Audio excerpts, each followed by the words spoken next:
Good evening, this is the Financial Week. I'm Herman Green. Grace Kennedy has confirmed that Barbados-based Signia Financial Group is exploring a potential merger. Grace Kennedy owns a 40% stake in Signia. It is seeking to merge the entity with another Barbados-based company, Globe Finance.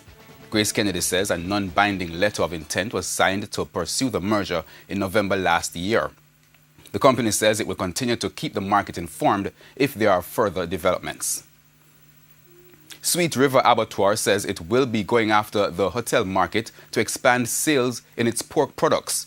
The company said it is hoping the strategy, which intends to tap the record tourist arrival figures, will help it to turn around losses it faced in the first 9 months of its current financial year. Sweet River says it recorded a $4.5 million loss in the 9 months to the end of December. It said the losses stemmed from a decline in sales and uncompetitive pricing. Now, currency trading ended today with the US dollar selling for $127.02, the first time it has been that high since November 6 last year. The Canadian dollar is, however, selling for $99.77. The pound sterling is going for $177.50, while the euro is costing $158.70.